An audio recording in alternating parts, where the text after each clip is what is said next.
الحمد لله رب العالمين، والصلاة والسلام على أشرف الأنبياء والمرسلين وعلى آله وأصحابه وأزواجه وذرياته وأهل بيته أجمعين. أما بعد، فقد قال الله تبارك وتعالى في القرآن المجيد والفرقان الحميد: فأعوذ بالله من الشيطان الرجيم، بسم الله الرحمن الرحيم. شهر رمضان الذي أنزل فيه القرآن هدى للناس وبينات من الهدى والفرقان، فمن شهد منكم الشهر فليصم، ومن كان مريضا أو على سفر فعدة من أيام أخر، أو إلى آخر. صدق الله المولانا العظيم وصدق رسوله النبي الكريم، ونحن على ذلك من الشاهدين والشاكرين، والحمد لله رب العالمين. محترم حاضرین کرام، معزز بزرگوں اور میرے دینی بھائیوں،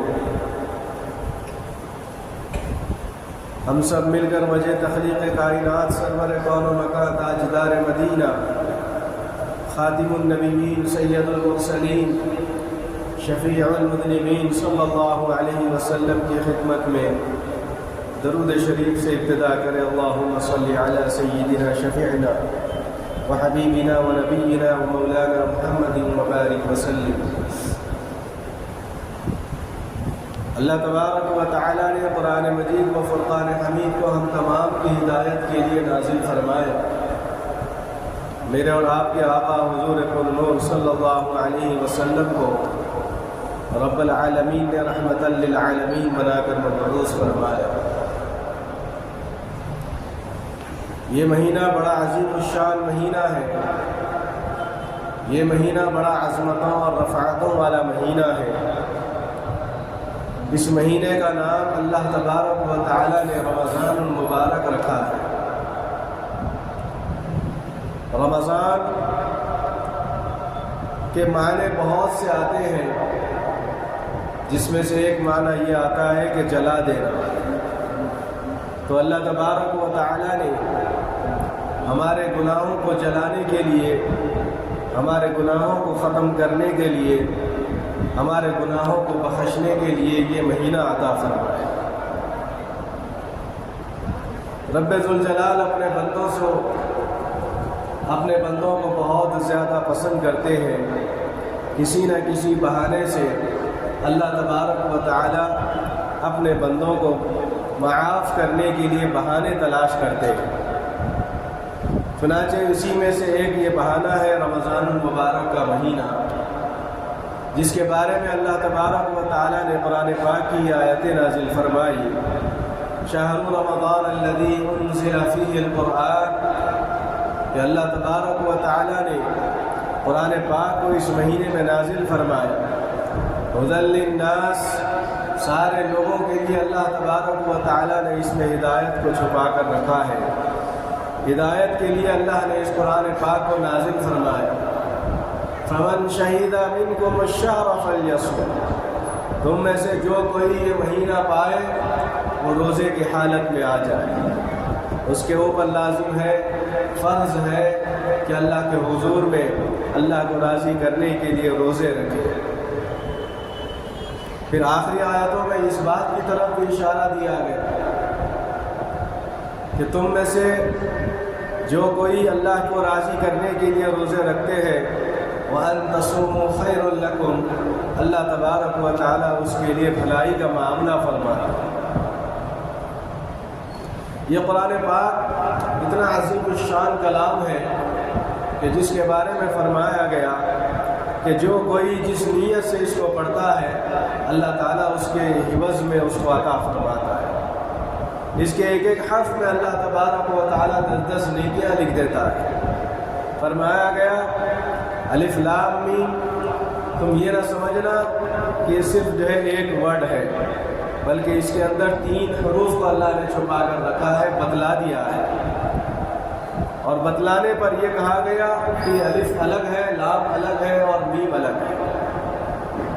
تو گویا الف لام میم پڑھنا یہ ہمارے لیے 30 نیکیوں کے برابر ہے۔ اور جیسے ہی رمضان کا مبارک مہینہ آ گیا، یہی ایک نیکی یہ 10 نیکی 70 نیکی ہو جائے گی۔ 1 روپیہ رمضان میں خرچ کرو، 70 روپے کے برابر ثواب دیا جائے گا۔ 1 نماز فرض نماز ادا کرو، اللہ تعالیٰ 70 فرضوں کے برابر ثواب عنایت فرمائے گا۔ تو کتنے بڑے غفور الرحیم ہیں ہمارے اللہ تعالیٰ، کتنا بڑا غفور الرحیم ہے کہ اس نے جو ہے بہانے تلاش کرتے ہوئے ہم کو یہ مہینہ عطا فرمایا۔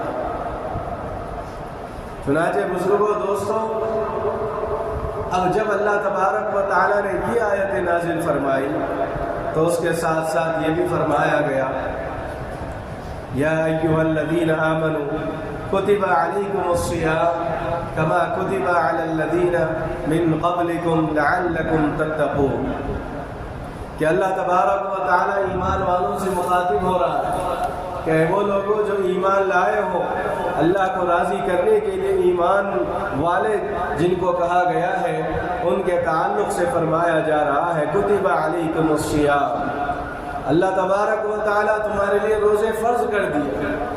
اور یہ نہ سمجھنا کہ صرف اس امت کو اوپر اللہ نے روزے فرض کیا، کما کتب علی الذین من قبلکم، تم سے پہلے بھی اللہ تبارک و تعالیٰ نے پہلی امتوں کے لوگوں پر روزے کو فرض فرمایا۔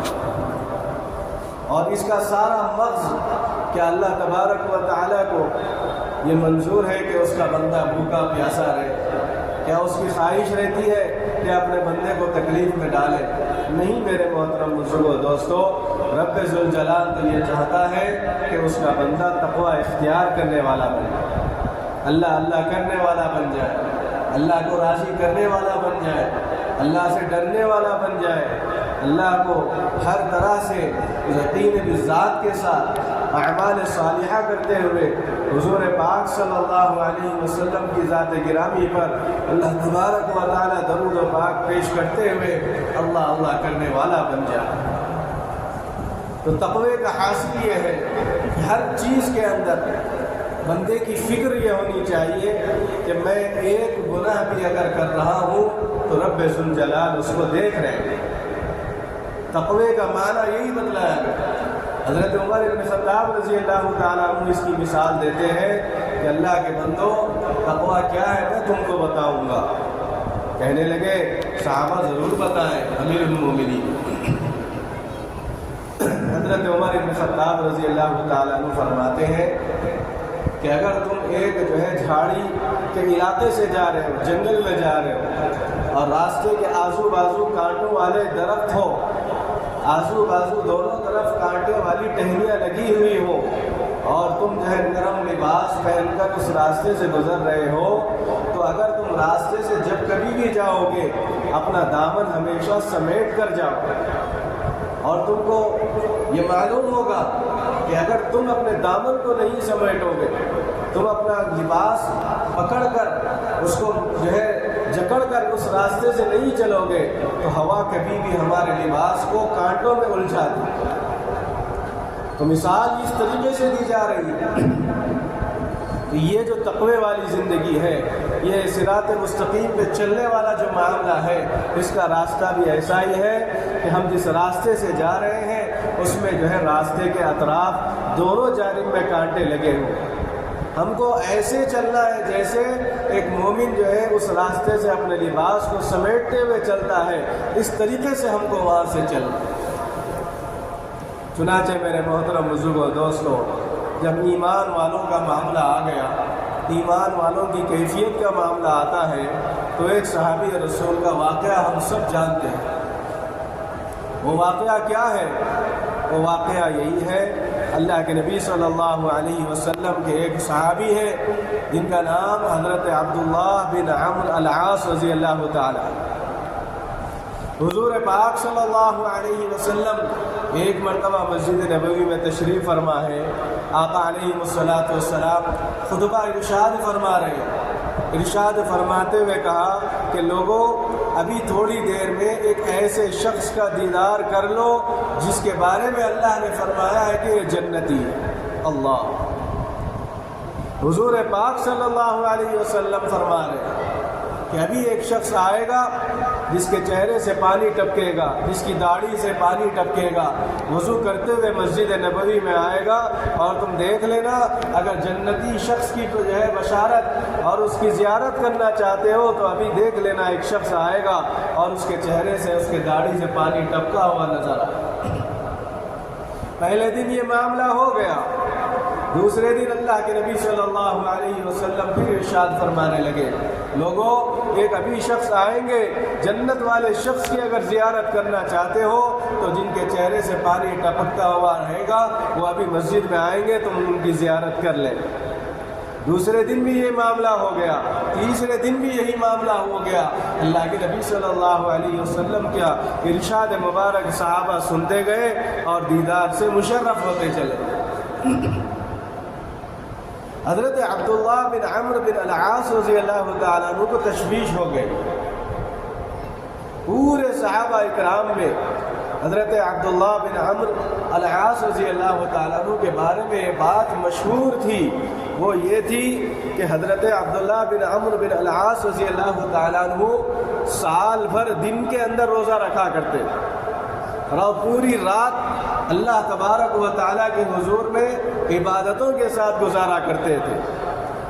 اور جب کبھی ہمیشہ موقع ملتا آپ جنگ و جدال میں غزووں کے اندر مصروف رہا کرتے تھے تو صحابہ رشک کرتے تھے کہ اتنی طاقت اور قوت ان کے درمیان میں کیسے آتی ہوگی کہ ان کا دن بھی عبادت میں گزر گیا، ان کی راتیں بھی عبادت میں گزر گئی، ان کا سب کچھ اٹھنا بیٹھنا چلنا پھرنا سب اللہ کی عبادت میں گزر گیا. لیکن وہ رشک کر رہے ہیں کہ میرے علاوہ بھی کوئی ایسا اللہ کا بندہ ہے جن کے بارے میں اللہ کے نبی سرکار دو عالم فرما رہے ہیں کہ جنتی شخص کی زیارت کرنا ہے تو وہ دیکھو مسجد میں آ رہا ہے. اب آپ طے کر لیے، نوجوانی کے عالم میں ہیں، اب آپ کے دل کے اندر یہ تہیہ آ گیا کہ میں کیوں نہ ان کے عمل کو دیکھوں کہ آخر ان کا کون سا ایسا عمل ہے جس کی وجہ سے اللہ تبارک و تعالیٰ نے اس دنیا کے اندر مسجد نبوی میں لوگوں سے مخاطب ہو کے فرما رہے ہیں کہ جنتی کی زیارت کرنا ہے تو دیکھ لو وہ صحابہ. اب آپ کو تشویش ہو گئی. ہمارے دل کے اندر بھی یہ امنگ ہوتی ہے. ہمارے پاس کیسی ہوتی ہے؟ ہمارے پاس دنیا داری کے اوپر فکر ہوتی ہے، دینداری کے اوپر کوئی فکر نہیں ہوتی. اگر دنیا دار آدمی کوئی جو ہے بڑا ہو رہا ہے، کوئی امیر ہو رہا ہے، کسی کے پاس اللہ نے اس کے مقدر میں کچھ تقدیر میں لکھ دیا تو اس کے پاس روپیہ پیسہ آ رہا ہے تو ہمارے دل میں تشویش ہو جاتی ہے کہ آخر یہ پیسہ کہاں سے کما رہا ہوگا، آخر یہ کہاں سے جو ہے یہ سارا مال لا رہا ہوگا، آخر یہ کیسے جو ہے اس کے اندر کمال آ گیا، کون سا ایسا کمال ہے کہ جس کی وجہ سے یہ مالا مال ہوتا جا رہا ہے. فکر دنیا کی چیزوں میں ہمیشہ ہماری رہتی ہے، آخرت کی فکر ہمارے دلوں سے نکلتی جائے. تو فرمایا گیا بل تؤثرون الحیات الدنیا. اللہ کے بندوں کا عالم یہ ہوتا جاتا ہے کہ وہ تو دنیا کی زندگی کو ترجیح دیتے ہیں، اور اللہ فرما رہا ہے بالآخرۃ خیر وابقیٰ. اللہ تبارک و تعالیٰ اپنے بندوں سے مخاطب ہے آخرت کی زندگی کو ترجیح دیا کرو، آخرت کی زندگی کو ترجیح دیا کرو، آخرت کی زندگی کو سب کچھ مان لو اور آخرت کی فکر کرتے رہا کرو. اس لیے والآخرۃ خیر وابقیٰ، آخرت سب سے زیادہ بہترین بھی ہے اور زیادہ باقی رہنے والی. یہ دنیا کی مختصر سی زندگی ہم کو کیا دے گی؟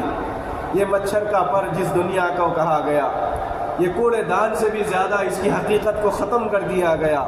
اس دنیا کے بارے میں ہم کیا جانتے ہیں؟ اس دنیا کے بارے میں ہم کیا تصور کر رہے ہیں؟ ہم یہ سمجھ رہے ہیں کہ ہم کو ہمیشہ دنیا میں رہنا ہے. نہیں بزرگوں دوستو، یہ دنیا ہم کو چھوڑ کے چلے جانا ہے. ہم کو اللہ کی طرف رجوع ہونا ہے. اللہ اللہ کرتے ہوئے رہیں گے تو ہماری موت کا جب وقت بھی آئے گا تو اس وقت جو ہے ہم اچھی عالم میں رہیں گے، اچھی جو ہے عبادت میں رہیں گے، اچھی جو ہے طرز عمل پہ رہیں گے اور اچھی عادتوں میں بھی ہم رہیں گے۔ تو فرمایا گیا حضرت عمرو بن العاص رضی اللہ تعالیٰ عنہ کو تشویش ہو گئی کہ میں بھی جو ہے یہ صحابی رسول کی طرح بننا چاہتا ہوں کہ اللہ کے نبی دنیا میں ان کا جو ہے نام لے لیے، اللہ کے نبی دنیا میں ان کی مثال دے دیے، اللہ کے نبی صلی اللہ علیہ وسلم ان کے بارے میں فرما رہے ہیں، سارے صحابہ کے سامنے چرچا ہو رہا ہے، سارے صحابہ کے سامنے ان کا نام ہو گیا ہے۔ اب آپ جو ہے وہ صحابی رسول کے پیچھے پیچھے ان کے گھر تک چلے گئے۔ جیسے ان کے گھر تک پہنچ گئے تو ان کی نظر پڑی، کہنے لگے کہ بیٹا کیسے آنا ہوا؟ تو عرض کرنے لگے چچا مجھے ایک بہانہ چاہیے ہر ایک کو کہ کسی کے اعمال دیکھنے کے لیے، کسی کی کیفیات کو دیکھنے کے لیے۔ آپ نے بہانہ بنایا کہ چچا میرے ماں باپ نے، میرے چاچا نے مجھے گھر سے نکال دیا، 2-3 دن میں آپ کے پاس رہنا چاہتا ہوں، آپ مجھے اجازت فرما دیجئے، مرحمت فرما دیجیے۔ اب اس وقت کے حالات، اس وقت کے گھر اور اس وقت کے لوگوں کے دلوں کی کیفیات بڑی عجیب و غریب رہا کرتی۔ لوگوں کی اونچ نیچ سے ہمیشہ جو ہے پیچھے رہتے تھے اور ان کے دل بالکل خالص ہوا کرتے تھے، وہ لوگوں پہ ہمیشہ ترس کھایا کرتے تھے، لوگوں کے اوپر رحم اور کرم کا معاملہ کیا کرتے تھے۔ آپ نے دیکھا کہ شاید بیچارے کو گھر سے نکال دیا گیا ہوگا، آپ نے اجازت دے دی، آپ دن میں جو ہے سارا دن گزارے، مسجد نبوی میں جاتے تھے، نمازیں ادا کرتے، گھر میں آ جاتے، تو آپ کے دل کے اندر یہ تشویش ہو گئی۔ کیا تشویش ہو گئی؟ آپ کے دل کے اندر یہ تشویش ہو گئی کہ دن کے اوقات کو میں نے دیکھ لیا، میں آپ کے رات کے اوقات کو دیکھنا چاہتا ہوں کہ شاید کون سی ایسی چیز اور کون سی ایسی عبادت اور کون سا ایسا جو ہے اللہ کا کلام اور کون سی ایسی چیز اور ایسی نماز جو خاص آپ رات میں پڑھتے ہوتے ہوں گے جس کی وجہ سے اللہ کے نبی نے آپ کا چرچا کر دیا۔ تو چنانچہ آپ نے سونے کی اجازت چاہی، آپ کو جو ہے فلاں مقام پہ کونے میں آپ کو جگہ دے دی گئی۔ اب آپ جو ہے رضائی اوڑھ لیے، اوڑھتے ہوئے چھوٹا سا سوراخ جو ہے کر لیے، اس میں سے دیکھ رہے ہیں، پوری رات انتظار کر رہے ہیں کہ وہ صحابی رات میں کب اٹھتے ہیں، کب وضو کریں گے، کب مصلی بچھائیں گے اور کب جو ہے اللہ کے حضور میں ناز و نیاز کریں گے، کب اللہ کے لیے اپنے جو ہے اوقات کو لگائیں گے، کیا کتنی دیر قیام کریں گے، کتنی دیر رکوع اور سجدے کریں گے، یہ وہ دیکھنا چاہتے تھے۔ لیکن عشاء کی نماز آپ پڑھ لیے اور سو گئے، سنت و نوافل پڑھ کے سو گئے، ذکر و اذکار کر کے سو گئے۔ رات کا آپ جو ہے آدھا پہر بھی چلا گیا، رات کا تیسرا پہر بھی آ گیا۔ جب تیسرا پہر ختم ہو رہا تھا اس وقت آپ اٹھے، وضو کرے، تہجد پڑھ لیے، پھر کچھ دیر ذکر و اذکار کر لیے، پھر مسجد نبوی میں فجر کے لیے چلے گئے۔ اب آپ کو تشویش ہو گئی کہ میں پوری رات دیکھ رہا تھا لیکن نہ ان کا قیام لمبا تھا، نہ ان کا رکوع اور سجدہ تھا، نہ یہ قرآن لے کے بیٹھے، نہ تسبیح ان کے ہاتھ میں تھی، آخر کیا ماجرا ہے؟ آپ سمجھ گئے کہ شاید ہو سکتا ہے ایک تھکان کی وجہ سے آپ پہلے دن نہیں پڑے ہوں گے، دوسرے دن بھی آپ ایسے ہی معاملہ کیے، پوری رات انتظار کر رہے ہیں لیکن پوری رات کی کوئی عبادت آپ کو نہیں مل رہی ہے، پوری رات کے اندر کوئی قیام آپ نے نہیں دیکھا ہے، پوری رات میں آپ سے کوئی ایسا غیر معمولی عمل نہیں دکھا کہ جس کی وجہ سے آپ کو جنت کی بشارت دی گئی، یہ ان کا نظریہ ہوا۔ لیکن میرے محترم بزرگوں، دوستو، دوسرا دن بھی چلا گیا، تیسرا دن بھی چلا گیا، اب آپ کو رہا نہیں گیا۔ تیسرے دن جیسے ہی ہو گیا، دن کے اوقات میں آپ ان کے ہاتھوں کو پکڑ لیے، چومنے لگے اور عرض کرنے لگے، چچا جان آپ کا کون سا ایسا عمل ہے کہ جس کی وجہ سے اللہ کے نبی نے آپ کو جنت کی بشارت دی ہے، مجھے بھی وہ بتائیے۔ کیوں؟ اس لیے میں بہانہ کر کے ہوئے آپ کے پاس آیا تھا، میں آپ کے پاس اس لیے آیا تاکہ میں دیکھ سکوں کہ آپ کون سی ایسی عبادت کر رہے ہیں جس کی وجہ سے اللہ نے آپ کو جنتی ہونے کی بشارت دی ہے، اور مجھے معاف فرمائیے، میرے چچا نے، میرے باپ نے مجھے گھر سے نہیں نکالا، بلکہ میرے دل کے اندر یہ تشویش تھی کہ میں دیکھنا چاہتا تھا اور میں بھی وہ عمل کرنا چاہتا تھا، میں بھی وہ عبادت کرنا چاہتا تھا، میں بھی آپ کے جیسا جنتی ہونے کی بشارت لینا چاہتا تھا۔ اللہ کے واسطے آپ آپ کا وہ عمل مجھے بتلائیے تاکہ میں بھی جنتی لوگوں میں شامل ہو جاؤں۔ تو قربان جائیے اور صحابی رسول پر کہنے لگے بیٹا تو نے 3 راتوں کو بڑی زحمت اٹھائی، بڑی تکلیف کا جو ہے اوقات گزارے، اگر تو پہلے دن ہی مجھ سے پوچھ لیتا تو میں تیرے سامنے عرض کر دیتا، لیکن پھر بھی اب جو ہے تو مجھ سے کہنے لگا، پوچھنے لگا اور تیرے اندر یہ جستجو میں نے دیکھی تو لہٰذا اب میں کہہ دیتا ہوں۔ آپ نے عرض کیا میرے اندر کوئی جو ہے ایسا معاملہ نہیں ہے، میں کوئی لمبے سجدے نہیں کرتا، میں کوئی لمبا قیام نہیں کرتا، لیکن بیٹا ایک بات یاد رکھنا کہ جب کبھی میں رات کی نمازیں میں ادا کر لیتا، اس کے بعد میں اللہ کے حضور میں ہاتھ اٹھا کر دعا کرتا اور اللہ سے یہ گڑ گڑاتا مانگتا، یا اللہ میری دنیا اچھی بنا دے، میری آخرت اچھی بنا دے۔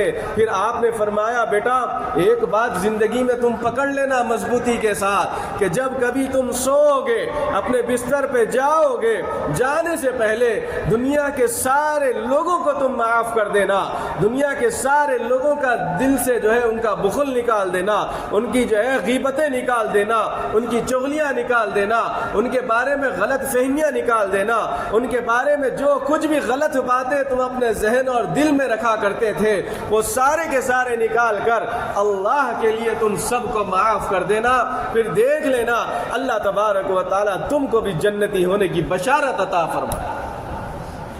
آج میرے محترم بزرگوں دوستوں، ہمارے دلوں کے اندر کتنی کدورتیں ہیں، ہمارے دلوں کے اندر کتنی ناپاکیاں ہیں، ہمارے دلوں کے اندر کتنے لوگوں کے جذبات بھرے ہوئے ہیں، ہمارے دلوں کے اندر کتنے لوگوں کے خیالات بھرے ہوئے ہیں، غلط خیالی میں ہم پڑے ہوئے ہیں، غلط جو ہے پلاننگ میں ہم پڑے ہوئے ہیں۔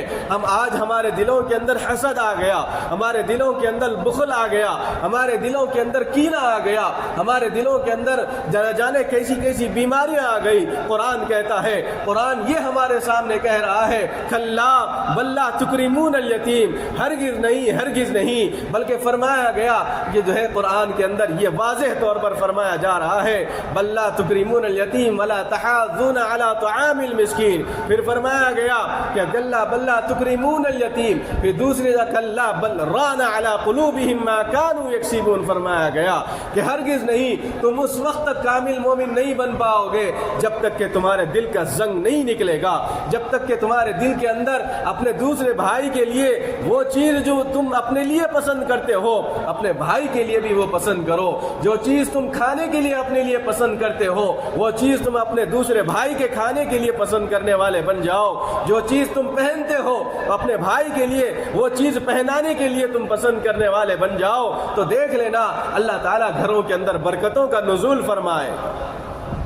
یہ رمضان کا مہینہ ایسا عظیم الشان مہینہ، ایسا عظمتوں والا مہینہ، آپس میں غمخواری کرنے کا مہینہ، ایک دوسرے کے ساتھ الفت اور محبت سے رہنے کا مہینہ، ایک دوسرے کی غمخواری کا مہینہ، ایک دوسرے کا تعاون کرنے کا مہینہ، ایک دوسرے کے ساتھ دینے کا مہینہ ہے۔ ہم اس مہینے میں کہاں کہاں چلے جا رہے ہیں؟ فرمایا گیا کہ یہ رمضان المبارک کی جو عبادتیں ہیں اس کو غنیمت جان لو، اس کو مضبوطی سے پکڑ لو، اور یہ مہینہ بڑا عظمتوں والا مہینہ ہے، اس کی تراویح کو مکمل طریقے سے پورے مہینے میں پڑھا کرو، اس کی تراویح کو مضبوطی سے ادا کرو، اس کے فرائض کو مکمل طریقے سے ادا کرو، سنت اور نوافل کا اہتمام کر لیا کرو۔ اللہ کے نبی صلی اللہ علیہ وسلم کے دور میں فرمایا گیا تھا تم اپنے گھروں کو قبرستان مت بناؤ۔ صحابہ نے کہا یا رسول اللہ کیسے ہم اپنے گھروں کو قبرستان بنا رہے ہیں؟ فرمایا گیا اپنے گھروں میں نمازیں کیوں ادا نہیں کرتے؟ صحابہ نے پوچھا کون سی نمازیں؟ صحابہ کے کہنے پہ اللہ کے نبی نے فرمایا وہ نوافل، وہ سنتیں جو تمہارے اوپر اللہ نے لازم کر دیا ہے وہ اپنے گھروں میں ادا کرو۔ آج میرے محترم بزرگوں دوستوں، ہم اپنے گھروں میں کتنی نمازیں ادا کر رہے ہیں؟ ہم سوچیں، اپنے دلوں کے اوپر ہاتھ رکھیں، اگر گھروں میں ادا نہیں کر پا رہے ہیں کم سے کم اللہ کے گھروں میں ادا کرو، اللہ کے گھروں میں بیٹھو، فرض نماز سے پہلے سنتیں ادا کرو، فرض نماز کے بعد کے سنتوں کو ادا کرو، قرآن مجید کی تعلیم کو لازم پکڑ لو۔ قرآن کا جو ہے معاملہ فرمایا گیا یہ انسانوں کو اعلیٰ و عرفہ مقام تک پہنچا دیتا ہے۔ فرمایا گیا جو نہ قرآن پڑھنے کا عادی ہوتا ہے اگر اس کو سنت و نوافل پڑھنے کا وقت نہیں مل رہا ہے اللہ تبارک و تعالی قرآن پڑھنے کے عوض میں سنت اور نوافل پڑھنے کا ثواب اللہ اس کو عنایت فرما دیتا ہے۔ آپ کیا سمجھ رہے ہیں اس اللہ کے کلام کو؟ اللہ نے اس کو فرمایا وَنُنَزِّلُ مِنَ الْقُرْآنِ مَا هُوَ شِفَاءٌ وَرَحْمَةٌ لِّلْمُؤْمِنِينَ، ہم شفا حاصل کرنے کے لیے لوگوں کے پاس در در کی ٹھوکریں کھا رہے ہیں۔ قرآن کھول کے پڑھ لو، ایک مرتبہ اللہ سے لو لگاؤ۔ فرمایا گیا نماز جب ہم ادا کرتے ہیں اللہ تبارک و تعالیٰ سے ہم کلام ہونے چلے جاتے ہیں، ہم اللہ کے سامنے پڑھتے ہیں الحمدللہ رب العالمین۔ جب ہاتھ اٹھا کر ہم تکبیر تحریمہ کہتے ہیں، اس سے کیا مانے؟ یا اللہ میں نے سب کچھ پوری دنیا کو پیچھے چھوڑ دیا، خالی ہاتھ میں تیرے سامنے آ گیا، اب پھر ہاتھ باندھ رہے ادب کے ساتھ۔ پھر فرمایا گیا الحمدللہ رب العالمین، تو ہی جو ہے تمام تعریفوں کے قابل ہے۔ یہ اقرار کر رہے ہیں اللہ کے سامنے ٹھہر کر، تو گویا یہ ہم اللہ سے باتیں کر رہے ہیں، اللہ سے ہم کلام ہو رہے ہیں، اللہ کے سامنے اب اس کی بڑائی بیان کر رہے ہیں۔ کیسی بڑائی بیان کر رہے ہیں؟ الحمدللہ، اے اللہ تمام تعریفیں تیرے لیے ہیں، اور ہمارا رب کون ہے؟ رب العالمین ہے، تمام عالموں کا ہمارا رب ہے، ہر عالم کے اندر ہمارا رب کی قدرت اور جو ہے مالکیت اور بادشاہت چلنے والی ہے۔ آپ کو معلوم ہونا چاہیے سوشل میڈیا کے اوپر ایک جو ہے ہمارا ارتھ جو ہوتا ہے، ہماری جو زمین ہوتی ہے، اس کے تعلق سے ایک زومنگ سسٹم نکالا گیا، سولار سسٹم، یعنی پورے عالموں کا نظارہ کرایا گیا۔ یہ اب کی دنیا بتا رہی ہے، لیکن قرآن آج سے 1450 سال پہلے کہہ دیا للہ رب العالمین، تمام عالموں کا۔ تو جب بات سمجھ میں نہیں آئی، اب یہاں پر جب سوشل میڈیا عام ہو گیا، یہاں پر ٹیکنالوجی جب عام ہو گئی، تو ہم کو معلوم ہو رہا ہے کہ ہماری زمین کا حصہ کتنا ہے۔ جب زمین سے زوم کرتے ہوئے چاند پر چلے گئے تو چاند چھوٹا نظر آ گیا، چاند سے پھر دوسرے سیاروں پر پہنچ گئے تو زمین اور چاند چھوٹے نظر آ گئے، پھر زمین سے سورج تک چلے گئے تو زمین، چاند، دوسرے سیارے رائی کے دانے کے برابر نظر آنے لگے۔ جب سورج سے پھر جو ہے دوسرے سولار سسٹم تک جب ہم پہنچ گئے تو سورج بھی چھوٹا نظر آ گیا، پھر جب اس سے اوپر اور جو ہے زومنگ سسٹم چلا گیا تو سورج بھی چھوٹا نظر آنے آ گیا۔ تو اب آپ بتلائیے ہمارا رب کتنا بڑا عظیم الشان، یہ رب العالمین۔ اسی لیے اللہ تبارک و تعالیٰ نے فرماتے ہوئے کہا کہ ہمارا رب صرف یہ زمین کا اور جو ہے عالم کا رب نہیں ہے، بلکہ پورے عالموں کا رب ہے ہمارا اللہ۔ پھر اس کے بعد ہم اللہ سے ہم کلام ہو رہے ہیں الرحمن الرحیم، ہمارے رب ہم تو آپ کے سامنے گناہ گار ٹھہرے ہوئے ہاتھ باندھ کر، ہماری نماز ایسی ہونی چاہیے، ہمارا کلام ایسا ہونا چاہیے، اللہ کے سامنے ہم گڑ گڑا رہے ہیں، اللہ کے سامنے اظہار کر رہے ہیں پروردگار تو تو بڑا رحمان ہے، بڑا رحیم ہے، تو تو بڑا بخشنے والا ہے، ہم تیرے سامنے اسی لیے آئے ہیں کہ تو ہمارے اوپر رحم اور کرم کا معاملہ فرما دے۔ اور پھر اللہ کو منانے کے لیے ہم آگے کی آیتوں پہ پہنچ رہے ہیں، مولا مالک یوم الدین، اے اللہ تو ایسا مالک ہے، روز جزا کا مالک ہے، تیرے علاوہ کوئی ہم کو بخشانے والا نہیں ہے، کوئی بخشنے والا نہیں ہے، مولا تو بڑا مالکی یوم الدین کا تو جو ہے بادشاہ ہے۔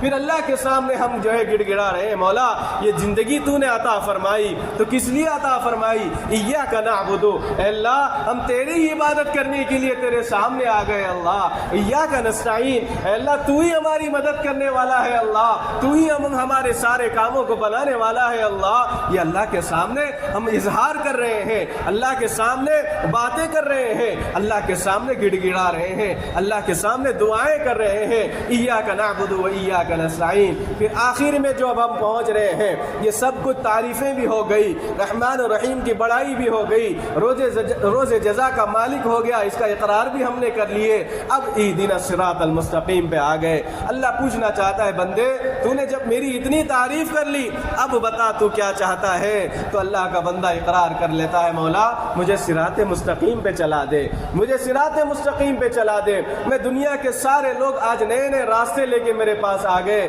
یا اللہ تو دنیا والوں کے راستوں سے ہٹا دے، بس تیرے سیدھے راستے پہ مجھے چلا دے، صراط الذین انعمت علیہم، مولا تیرے ایسے راستے پہ مجھے چلا جس پہ تیرا انعام نازل ہوا ہو۔ پھر دوسری آیتوں کے ذریعے سے فرمایا گیا من النبیین والصدیقین والشہداء والصالحین، اللہ پوچھتا ہے بندوں سے میرے بندے کون سے راستے پہ چلنا چاہتا ہے؟ بندہ کہتا ہے من النبیین، اے اللہ نبیوں والے راستے پہ چلا دے، والصدیقین صدیقوں کے راستوں پہ چلا دے، والشہداء والصالحین شہداء اور صالحین کے راستے پہ ہمیں چلا دے۔ پھر بندے سے اللہ ہم کلام ہوتا ہے یہ سب کچھ تو نے مانگ لیا، سب کچھ تو نے حاصل کر لیا، اب آخر میں کیا حاصل کرنا چاہتا ہے؟ اللہ کا بندہ کہتا ہے غیر المغضوب علیہم ولا الضالین، اے اللہ ایسے بھٹکے ہوئے گمراہ لوگوں کے راستے پہ ہمیں مت چلانا۔ آج دنیا میں کیسے کیسے فتنے آ رہے ہیں، شکیل بن حنیف کا فتنہ آ رہا ہے، فیاضی فتنہ آ رہا ہے، قادیانیوں کا فتنہ آ رہا ہے، نہ جانے کیسے کیسے یہودی اور نصرانی کے فتنے آج ہمارے پاس آ رہے ہیں۔ تو اللہ کے سامنے بندہ یہی کہہ رہا ہے مولا ہمیں ایسے راستے پہ چلانا جس پر تیرا انعام ہوا ہو، اور ایسے راستے پہ مت چلانا جو گمراہ ہو چکے ہوں، جو اپنے راستے سے ہٹ گئے ہوں۔ اس کے بعد اللہ فرشتوں کو بھیج رہا ہے۔ کیوں بھیج رہا ہے؟ فرشتوں کو اس لیے بھیج رہا ہے جاؤ جاؤ فرشتوں جاؤ، میرا بندہ سب کچھ اقرار کر لیا، میرا بندہ سب کچھ مانگ لیا، میرا بندہ سب کچھ چاہ لیا، اب جب جو ہے غیر ولا الضالین کہتے، جب جو ہے امام کہہ دو یا انفرادی طور پہ اللہ کے بندے کہتے ہیں تو فرمایا گیا فرشتے فوراً ہمارے پاس آ جاتے ہیں اور آمین کا لفظ جو ہے کہنا شروع کر دیتے ہیں۔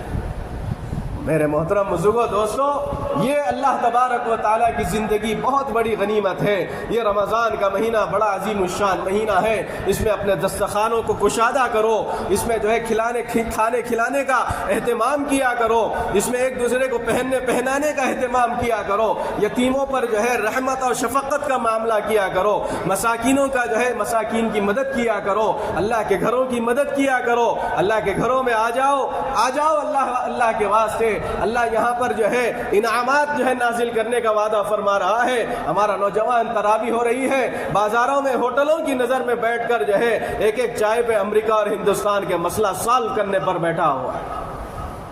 کہاں ہمارے مسلمان، کہاں ہمارا نوجوان پہنچ رہا ہے؟ اسی لیے اس موقع کو پورا مہینہ ہم کو تراویح پڑھنا ہے۔ جب کبھی موقع ملے، جہاں کہیں بھی موقع ملے، ہم کو تراویح نہیں چھوڑنی چاہیے۔ یہ حضور پاک صلی اللہ علیہ وسلم کی سب سے بڑی عظیم سنت ہے۔ آج ہم کو بھٹکانے کی کوشش کی جاتی ہے کہ سنت تو عمر ابن خطاب رضی اللہ تعالیٰ عنہ نے ایجاد کیا۔ نہیں، آپ اگر احادیث مبارکہ کھولیں گے تو 3 دن اللہ کے نبی صلی اللہ علیہ وسلم نے اس کو باجماعت پڑھایا تھا۔ چوتھے دن صحابہ کرام مسجد میں بیٹھے ہوئے ہیں، انتظار کر رہے ہیں، اللہ کے نبی دیکھ رہے ہیں، مسجد اپنے حجرے سے جھانک رہے ہیں، صحابہ انتظار کر رہے ہیں۔